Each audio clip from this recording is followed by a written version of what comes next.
Kami dari kelompok D akan mempresentasikan grup project yang telah kami buat, yaitu Usability Testing Cisco Webex. Sebelumnya, izinkan saya memperkenalkan nama anggota kelompok D. Yang pertama, ada Safira dengan NIM 001, kemudian Gede Agung Aji Andar Sakti dengan NIM 051, kemudian saya sendiri, Diputu Subasini Dewi Sukma dengan NIM 102, kemudian Sang Ayu Putu Eka Trisna Andriani dengan NIM 108, dan yang terakhir Made Yayang Eka Prananda dengan NIM 110. Kemudian pendahuluan. Selama situasi pandemi COVID-19, seluruh kegiatan yang dilakukan manusia harus dibatasi guna untuk menghindari penyebaran virus COVID-19. Sehingga semua orang harus bekerja maupun belajar dari rumah. Karena situasi dan kondisi tersebut, membuat sistem pembelajaran di Indonesia berubah dari sistem pembelajaran secara langsung atau offline atau luring menjadi sistem pembelajaran jarak jauh atau online atau daring. Untuk menunjang proses pembelajaran jarak jauh, maka kebutuhan akan aplikasi untuk mendukung proses pembelajaran tersebut semakin meningkat. Di samping itu, terdapat beberapa aplikasi yang dapat digunakan untuk menunjang pembelajaran jarak jauh, dan salah satunya adalah Cisco Webex. Cisco Webex merupakan aplikasi yang digunakan untuk interaksi tatap muka secara daring dan berguna agar setiap orang dapat saling terhubung melalui video, gambar, dan suara dari manapun dengan lebih mudah. Tetapi apakah Cisco Webex sudah dapat dikatakan user-friendly atau belum? Dari pertanyaan inilah kelompok kami mengangkat topik tentang usability testing aplikasi Cisco Webex menggunakan 5 indikator, yaitu learnability, memorability, efficiency, errors, dan satisfaction. Kemudian pada metode penelitian, objek penelitiannya yaitu aplikasi Cisco Webex. Kemudian pada penelitian ini menggunakan jenis penelitian kualitatif, yaitu melalui kuesioner Google Form, dan kuantitatif dengan mengolah data kuesioner dengan aplikasi SPSS versi 26 dan Microsoft Excel. Selanjutnya tahapan penelitian di sini ada 4. Yang pertama, identifikasi masalah, kemudian pengumpulan data, kemudian analisis data, dan yang terakhir hasil dan pembahasan.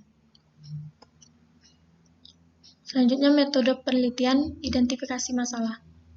Pada tahapan awal penelitian dilakukan identifikasi masalah dengan cara melakukan studi literatur terkait konsep pada penelitian ini, yaitu tentang usability testing dan 5 komponennya, yaitu learnability, memorability, efficiency, errors, dan satisfaction pada usability testing. Peneliti juga melakukan studi literatur tentang pengolahan data melalui software SPSS. Hal ini bertujuan untuk memperkuat pemahaman konsep dasar sebelum dilakukan tahapan penelitian yang berikutnya. Baik, selanjutnya akan dijelaskan oleh teman saya. Baik, selanjutnya saya akan menjelaskan metode penelitian mengenai pengumpulan data. Pada penelitian ini kami melakukan yang pertama, yaitu membuat instrumen penelitian berupa kuesioner dengan menurunkan item-item pernyataan dari kelima indikator, yaitu learnability, memorability, efficiency, error, dan satisfaction. Dari kelima indikator diturunkan menjadi 18 item pernyataan. Pernyataan-pernyataan diimplementasikan menggunakan Google Form yang selanjutnya disebarkan kepada para responden. Penilaian setiap pernyataan menggunakan skala Likert dari sangat tidak setuju sampai sangat setuju dan memiliki skala 1-5 untuk mendapatkan data yang bersifat ordinal. Tabel skala Likertnya itu dari sangat tidak setuju memiliki nilai 1 sampai sangat setuju yang memiliki nilai 5. Selanjutnya 18 tabel item pernyataan yang sudah diturunkan dari kelima indikator pada tabel berikut. Yang pertama yaitu ada indikator learnability dengan kode A memiliki 5 pernyataan dari kode A1 sampai A5. Selanjutnya indikator memorability dengan kode B memiliki 3 pernyataan dari kode B1 sampai B3. Selanjutnya efisiensi dengan kode C memiliki pernyataan dari C1 sampai C3. Yang keempat ada error dengan kode D memiliki 3 pernyataan dari kode D1 sampai D3, dan terakhir ada satisfaction dengan kode E memiliki 4 pernyataan dari E1 sampai E4. Selanjutnya, untuk analisis data pada penelitian ini adalah analisis data kualitatif. Analisis data kualitatif merupakan proses analisis yang mendasarkan pada adanya hubungan semantis antara variabel yang sedang diteliti. Tujuan analisis data kualitatif yaitu agar peneliti mendapatkan makna hubungan variabel-variabel sehingga dapat digunakan untuk menjawab masalah yang dirumuskan dalam penelitian. Pengukuran validitas dan reliabilitas instrumen menggunakan teknik Alpha-Crowbatch dengan menggunakan SPSS versi 26 untuk mengolah data. Suatu item dinyatakan valid jika nilai R dihitung lebih dari atau sama dengan R table, atau jika nilai signifikasi lebih dari 0,05. Dan untuk nilai reliabilitas menurut Nunnally merekomendasikan batas minimal reliabilitas Alpha-Crowbatch adalah 0,7. Sekian dari saya, akan dilanjutkan oleh teman saya. Selanjutnya, saya akan menjelaskan bagian hasil dan analisis untuk hasil uji validitas. Uji validitas digunakan untuk menguji sejauh mana ketepatan atau kebenaran dari suatu instrumen sebagai alat ukur penelitian. Hasil yang diperoleh dari uji validitas adalah suatu instrumen yang valid atau sah. Dalam penelitian ini, hasil uji validitas dilakukan terhadap kuesioner di mana jumlah respondennya adalah 45 orang. Hasil uji validitas diperoleh dengan cara mengolah data kuesioner dengan menggunakan uji korelasi dengan metode Pearson correlation yang diperoleh dengan menggunakan software SPSS, di mana jumlah item yang diuji adalah 18. Nantinya, kuesioner dikatakan valid apabila setiap R hitung dari setiap item harus lebih besar dari R tabel. Dalam hal ini, R hitung lebih besar sama dengan 0,294. Selain itu juga, validasi juga dapat dilakukan dengan melihat data jika nilai signifikansi lebih kecil dari 0,05. Berikut merupakan hasil dari pengolahan data kuesioner dengan menggunakan software SPSS. Dan berikut merupakan tabel dari nilai korelasi dalam 18 item yang telah diuji. Sehingga dapat dilihat dari tabel, setiap item memiliki R hitung atau Pearson correlation lebih besar sama dengan 0,294. Dan memiliki nilai signifikansi lebih besar sama dengan 0,05. Hal ini berarti setiap item dinyatakan valid. Selanjutnya saya akan menjelaskan hasil uji reliabilitas. Uji reliabilitas adalah suatu pengujian yang berorientasi pada derajat stabilitas, konsistensi, daya prediksi, dan akurasi. Uji reliabilitas digunakan untuk melihat kesesuaian nilai dari sebuah kuesioner yang dikerjakan oleh responden. Pada penelitian ini, setelah semua item dinyatakan valid, maka langkah selanjutnya akan dilakukan uji reliabilitas untuk memperoleh nilai Alpha-Crowbatch. Berikut merupakan hasil uji reliabilitas dengan menggunakan software SPSS. Sehingga dapat dilihat pada tabel, nilai Alpha-Crowbatch sebesar 0,934, di mana nilai ini lebih besar dari 0,7. Hal ini berarti bahwa pernyataan diterima sehingga semua pernyataan dapat dikatakan reliable. Hasil dan analisis. Hasil uji usability. Setelah uji validitas dan reliabilitas dilakukan, maka perhitungan statistik deskriptif dilakukan untuk melihat hasil dari usability testing yang dilakukan. Dalam perhitungan statistik deskriptif ini, hasil total rata-rata tiap indikator pada usability testing dapat dilihat pada tabel di bawah ini. Untuk tabel di sebelah kiri, untuk kategori Learn Ability, rata-rata per indikatornya adalah 4,92. Untuk Memorability, rata-rata per indikatornya yaitu 4,91.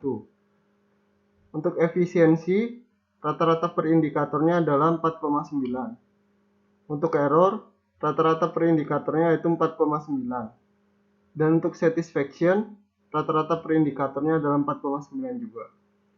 Dalam hal ini, indikator yang memiliki rata-rata per indikator terbesar yaitu learnability.